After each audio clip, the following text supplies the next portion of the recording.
देख रहे हैं पंचायत टुडे न्यूज। मैं आपके साथ अशोक भगत। आज हम रायगढ़ जिले के इस धरती में मौजूद है जहां पर आज हजारों की संख्या में आदिवासी समुदाय के लोग आरक्षण की मांग को लेकर के यहाँ इकट्ठा हुए हैं। हम उनसे जानना चाहेंगे कि क्या कुछ उनका उद्देश्य है। सरकार उनके आरक्षण को 32% से घटा करके 20% क्यों की है, इसके संबंध में यहाँ के जो नेता है उनसे हम बात करना चाहेंगे। क्या कुछ कहना चाहते हैं साहब, परिचय देंगे। मैं हृदय राम राठिया, पूर्व विधायक ललूंगा और सर्व आदिवासी समाज के कार्यकारी जिला अध्यक्ष। राठिया जी, क्या कुछ कहना चाहेंगे? चूंकि आपके जो आदिवासी समाज का जो अधिकार है उसको काटा जा रहा है, उस पर क्या कुछ कहना चाहेंगे? आरक्षण को आज समाप्त किया जा रहा है, इस पर क्या कुछ संज्ञान लेना चाहेंगे आप? अब क्या आज क्या उद्देश्य से आज आर्थिक नाकेबंदी की है? हमन बड़े संघर्ष के बाद 10 साल लड़े तो हमला 2012 में 32% हमारे संविधान के आधार से आरक्षण मिले रही। आज वह 3 महीना होए बर जाते कोर्ट में समाप्त हो गई। अच्छी तरह वर्तमान सरकार भी पहल नहीं करिस और पहले के सरकार भी नहीं करिस। हमन आदिवासी मन दोनों सरकार ले खफान और हमला अभी कहा जाते कि 2 तारीख के आप मल्ला आरक्षण प्राप्त हो जाही तो हम ओकर बर स्वागत करत हन, ओला धन्यवाद भी देबो।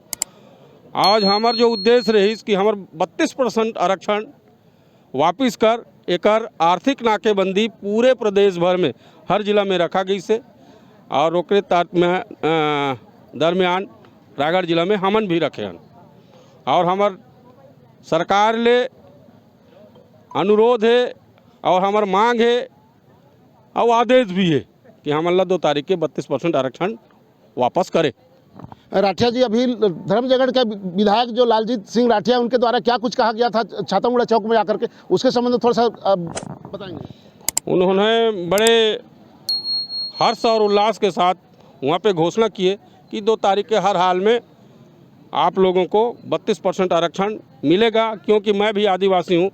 आप जैसे प्रताड़ित होंगे, मेरा परिवार भी प्रताड़ित होगा, मैं भी दर्द समझता हूँ, ऐसा उनका कहना है। ये थे हमारे हृदय राम राठिया जी, ललूंगा विधानसभा क्षेत्र के पूर्व विधायक। चूंकि इनका कहना है कि अभी लालजीत सिंह राठिया धर्मजगढ़ क्षेत्र के विधायक है, वो आए थे और वहां पर आश्वासन दिया गया है कि 2 तारीख को उनके द्वारा आरक्षण पूर्ण रूप से 32% आरक्षण मिल जाएगा, ऐसा उनके द्वारा आश्वासन दिया गया है। और अब हम यहाँ के जो महिला कार्यकर्ता है उनसे हम जानना चाहेंगे कि इस कार्यक्रम को आयोजित किए थे और क्या कुछ आज देखने को मिला, कितने संख्या में यहाँ लोग इकट्ठा हुए थे, उनसे हम जानना चाहेंगे। दीदी, परिचय देंगे आपका?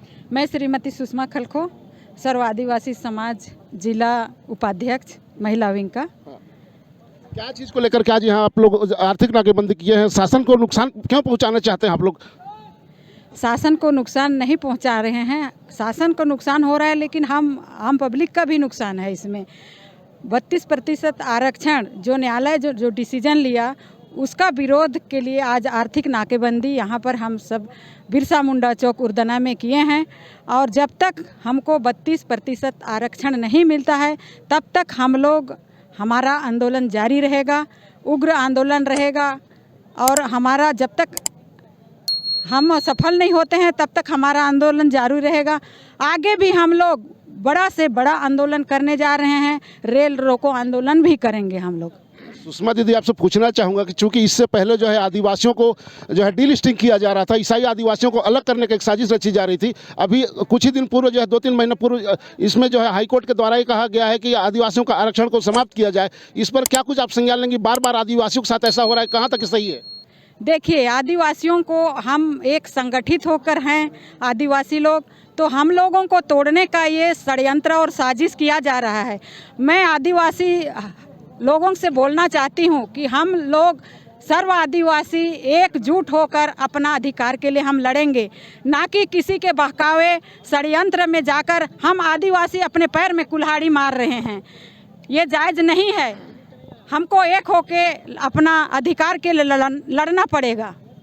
आप अभी सुन रहे थे सुषमा खलखो जी का कथन को। आपको भी बताना चाहूँगा, यहाँ विभिन्न तरह के आदिवासियों के साथ संकट खड़ी हो रखी है। कुछ दिन पहले ईसाई आदिवासियों को डीलिस्टिंग करने की बात कही गई थी। अभी आज आप देख रहे हैं हजारों की संख्या में आदिवासी समुदाय के लोग इकट्ठा होकर के ये जताना चाहते हैं शासन को कि हम आदिवासी सब एक हैं, सर्व आदिवासी एक हैं करके हजारों की संख्या में यहाँ इकट्ठा होकर के आज रायगढ़ के विभिन्न चौक चौराहों में यहाँ धरना दी जा रही है, आर्थिक नाकेबंदी की जा रही है। शासन को इसमें लाखों करोड़ों रुपए का नुकसान पहुंचा है। चूँकि यहाँ और भी जो लोग हैं उनसे हम पूछना चाहेंगे इसके संबंध में क्या कुछ कहना चाहते हैं।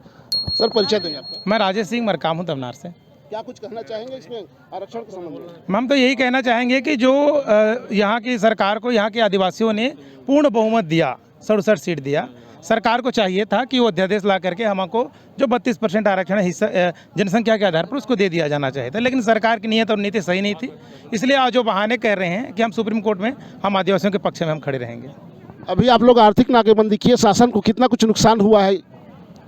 जी, अब नुकसान तो होना ही था, नुकसान शासन को नहीं है, नुकसान तो हमारा ही है।